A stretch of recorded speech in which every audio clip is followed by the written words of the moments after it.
There we go. It took a minute to get set up this morning. Good morning. Good morning. Welcome. Welcome to the Core Connection.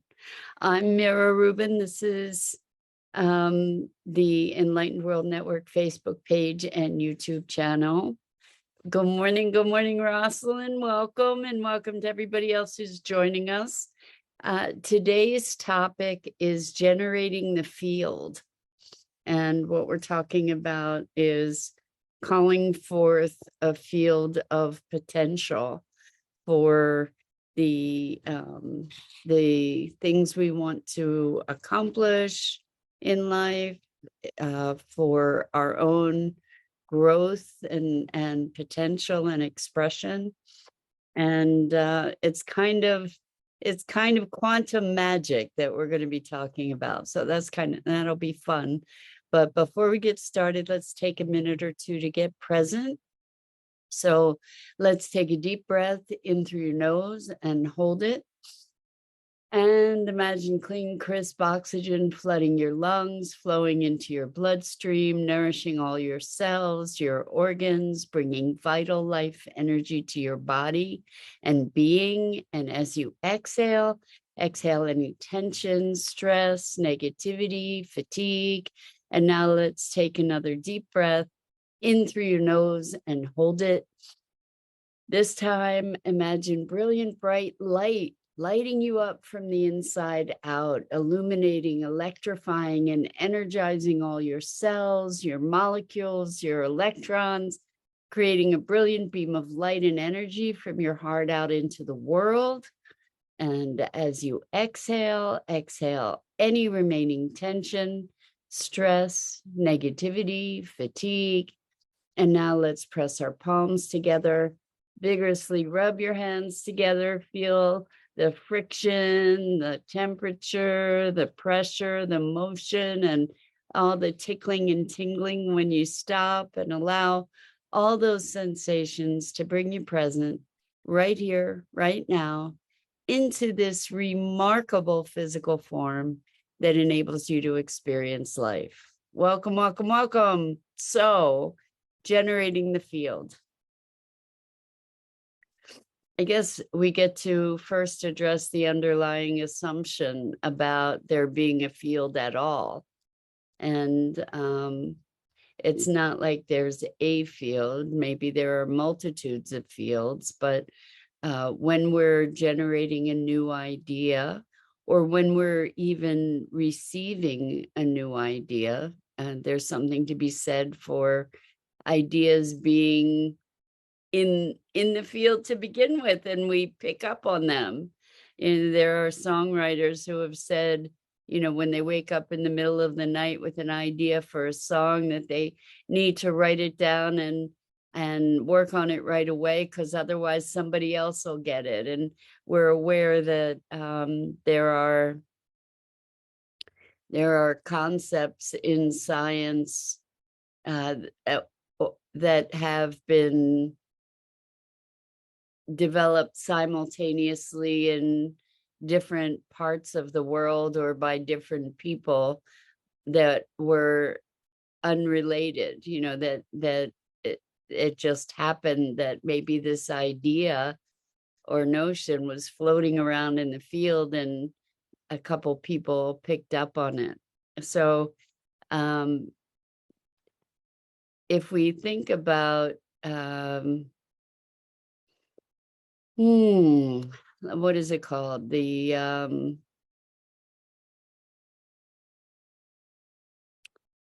Rupert Sheldrake talks about the morphic field. And that's kind of what we're talking about. The morphic field being this field of energy, information that that connects us all, really. That we are energetically connected, and in a very real way. Like if you imagine, and I'm not saying this is an accurate representation of the morphic field, but if you imagine that that the so-called empty space between us isn't empty, but that it's that it's a field of energy that connects all of us, so that as I move, I'm moving the field. As I engage energetically with the world, I'm engaging with that field.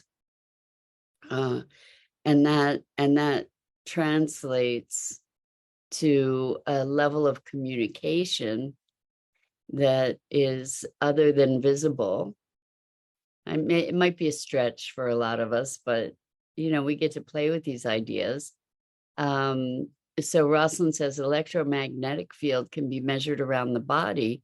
This luminous energy field is referred to as the aura. So you can say that person has an aura about them. And really what it's talking about is this actual energetic field that reaches out, and people have developed ways to detect it and to capture visuals that relate to it with colors and different degrees of radiance beyond the body. Thank you for that, Rosalind. I love it. That if everything is energy, and maybe that's a leap for you too, but if everything is energy, there's a lot of motion and movement and connection of energy. Anyway, let's just play with the idea that everything is energy, and that indeed there is a field of energy that surrounds us and that we engage with. And in fact, one of the ways that we might be able to relate to it, if it seems unfamiliar, is when you're in a room and maybe you have your back to the door and you can feel someone entering the room. You can feel when someone's angry. You can feel when someone's light. You don't even have to see them necessarily. You can feel it. You can experience it. So that's like connecting to the field. And so when we're on a path of transformation and evolution, we can tend to be evolving beyond the support that we have within our own environment, particularly when we're making a conscious evolutionary choice. And the people around us are part of the field that we have been in. And when we are trying to evolve, when we're trying to move to another level of expression, in order to do that, the field needs to change.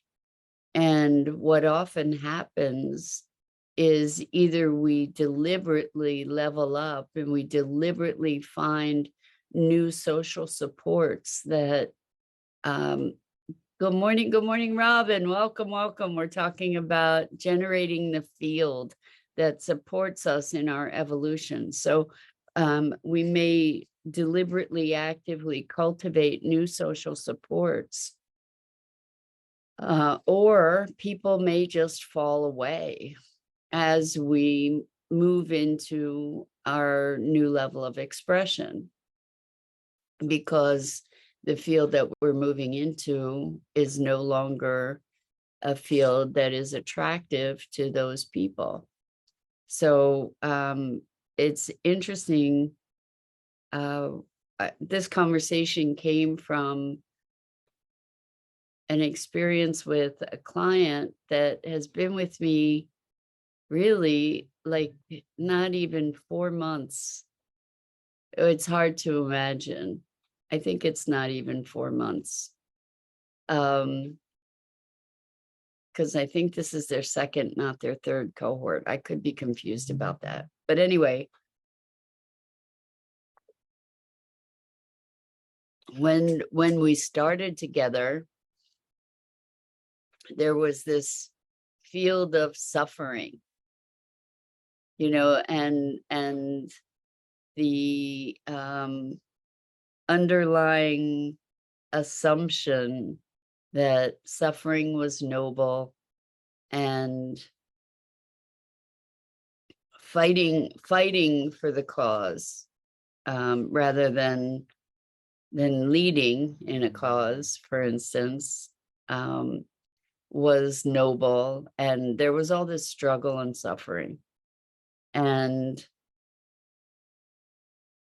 lack also, anger, resentment, I think, around the lack and the suffering. And there's been such a profound transformation, and also like a kind of a lack of visibility, and a lack of acceptance of abundance, like an inability to receive. And it's just so remarkable to see that this person has now been, like, in the space of a very short period of time, has now been invited into, now that they have a commitment toward thriving and toward leadership and toward fulfillment,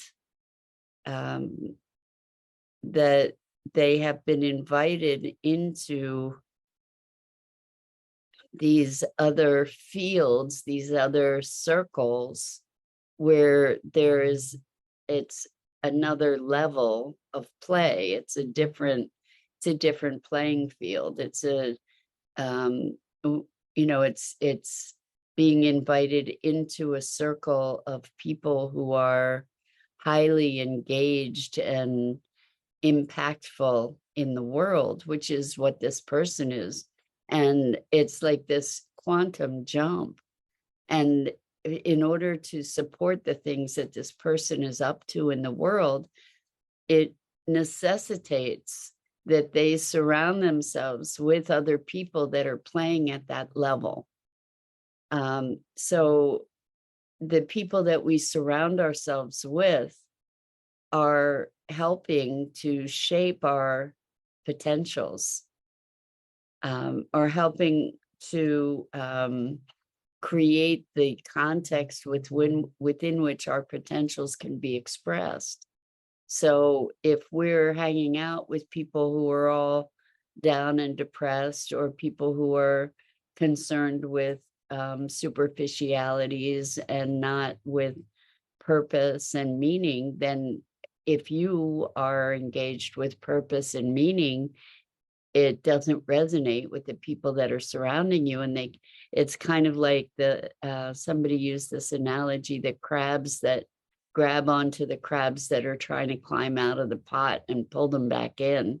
And so we get to create a field that supports us in our evolution, is really what this conversation is about. So Rosalind says, and also in acupuncture, I'm going to the acupuncturist today. Also in acupuncture, needles are used to transfer excess energy of depletion through meridians or energy channels. Yeah, so acupuncture, I love that you're talking about that, because acupuncture is working with the energetic system of our bodies. And these needles are placed at very superficial needles are placed at strategic points on this energy flow structure that moves through our bodies to either stimulate or release energy, so that it can flow more evenly. It's kind of miraculous, the whole acupuncture thing, to be able to tune into the energetic patterns of the body with such precision. It's really quite remarkable. I'm fascinated by it. And we talk about elevating our energy, balancing our energy.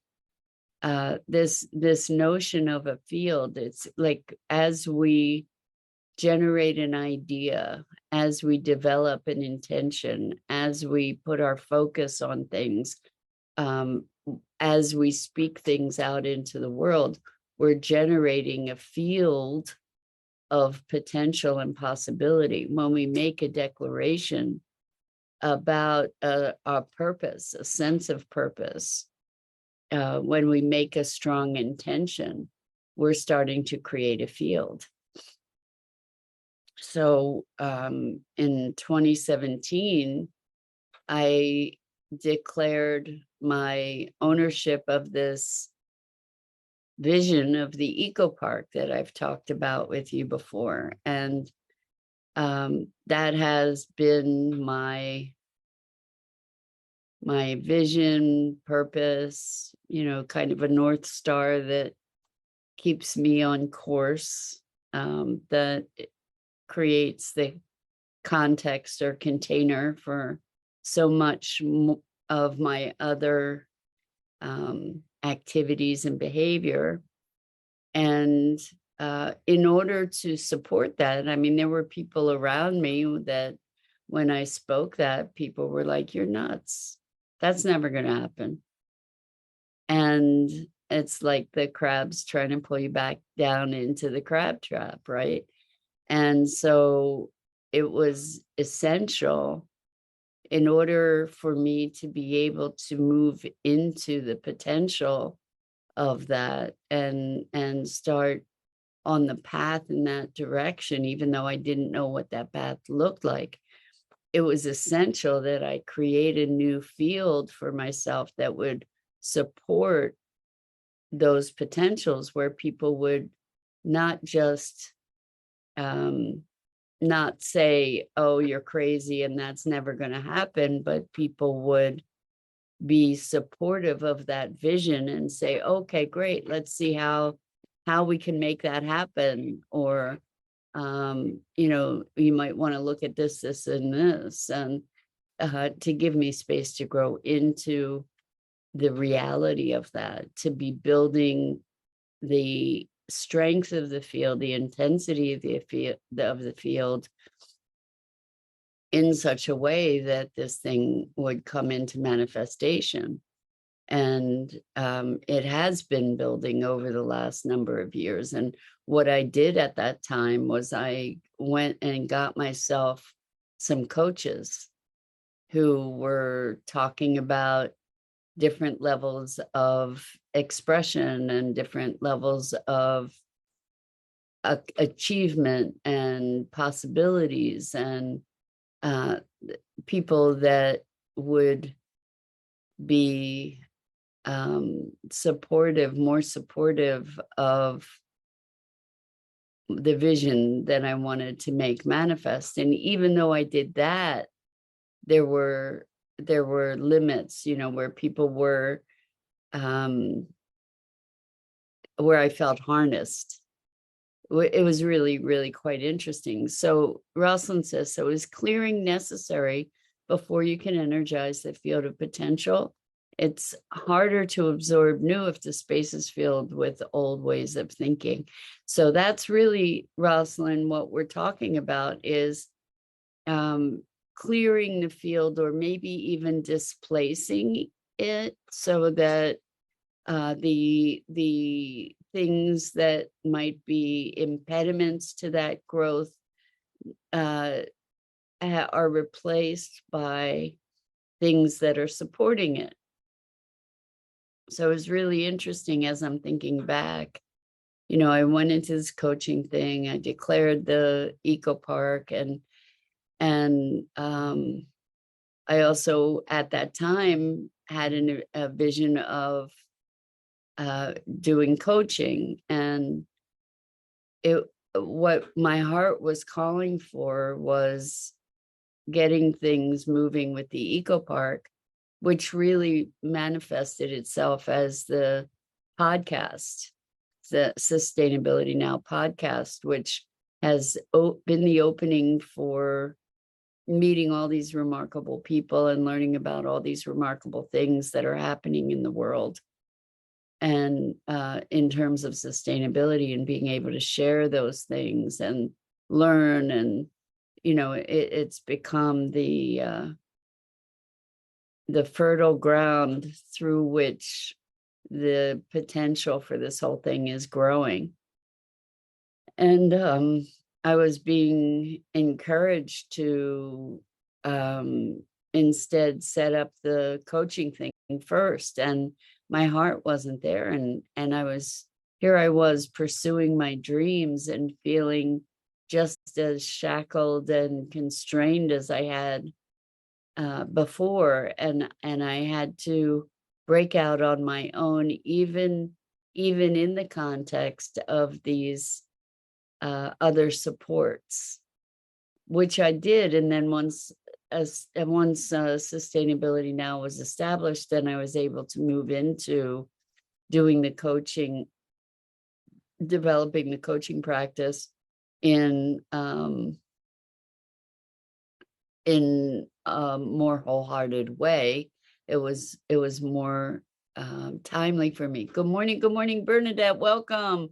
So glad to have you drop in, and that would be great for you to watch on replay. It's great to have you here, even for a minute. So we're talking about cultivating the field, and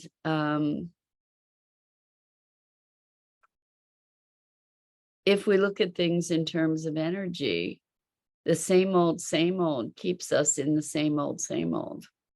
And as I was saying that, I was hearing same mold instead of just the same old, but the same mold that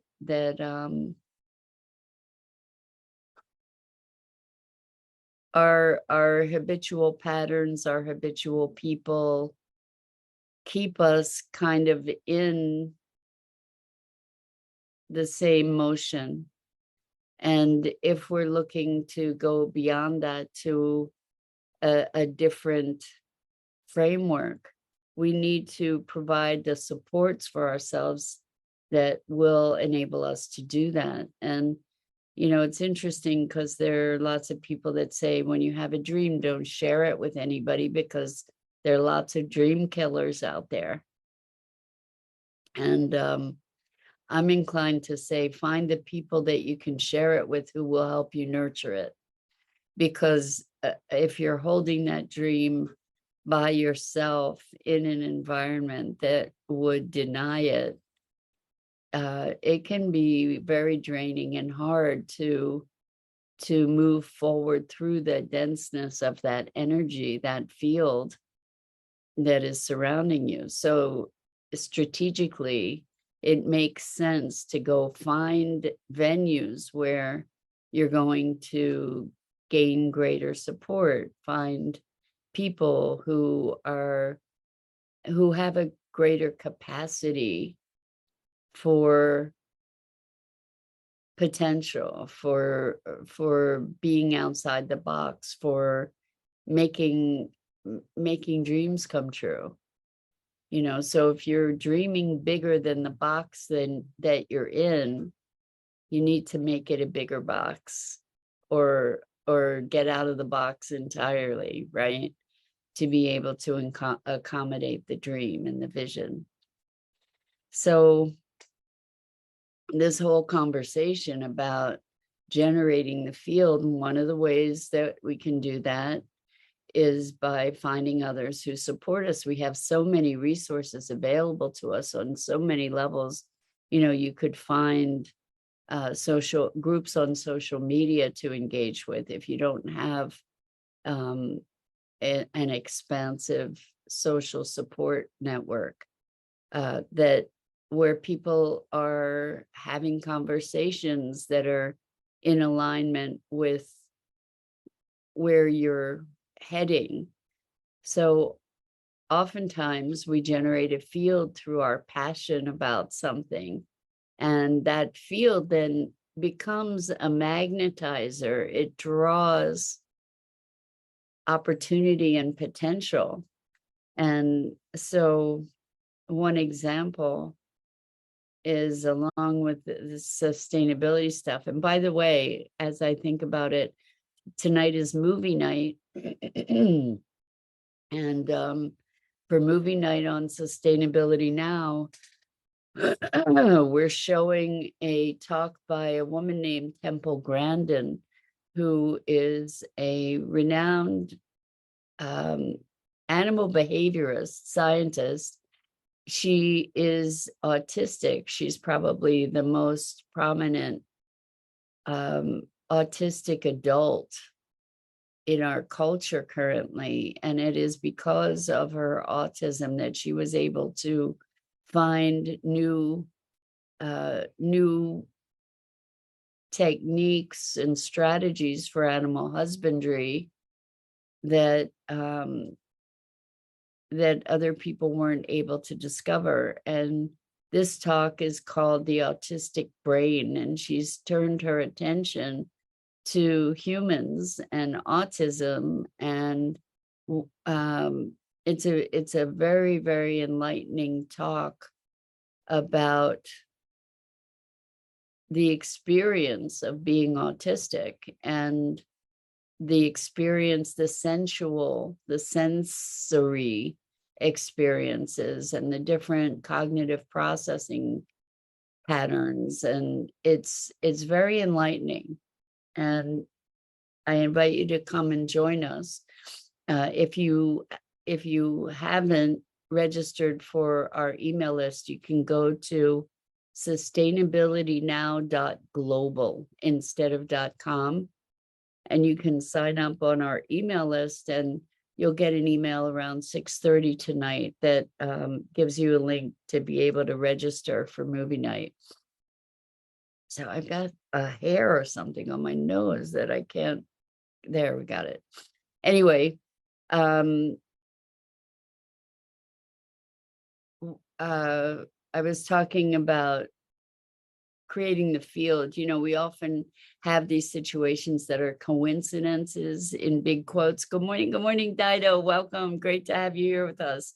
We experience these coincidences or these wonderful synchronicities. And those synchronicities are, in my opinion, a result of cultivating a field that is attracting these kinds of occurrences. So I invite you to be alert to, good morning. I invite you to be alert to these synchronicities, and because they're this wonderful quantum magic that we create for ourselves ongoingly. So, and it is a direct result of generating this field of potential. And some of us see it more vividly than others, but I guarantee you that if you pay attention, those kinds of synchronicities are there. It's a way that we get to communicate back and forth with our surrounding universe. And you know, I call it a wink from the universe, you know, when we have these beautiful synchronicities. And yeah, so that's what generating the field is about, is generating that attractive field that magnetizes and calls forward the supports for the intention that is generating that connective energy. So with that, that's it for this morning. I'm Mira Rubin. This is The Core Connection, and I go live each weekday morning at 9 a.m. Eastern here on the Enlightened World Network YouTube channel and Facebook page. And I invite you to check out the other awesome programming on Enlightened World Network and Enlightened World Living. And Dido, I really appreciate that you posted the link to Sustainability Now. Robin says, you are what you surround yourself with. And it's true. It's true. What we surround ourselves with impacts us, and we impact it. And that's what we're talking about, is kind of allowing yourself to adjust the field accordingly. And until next time, which I hope is really soon, so much love to you.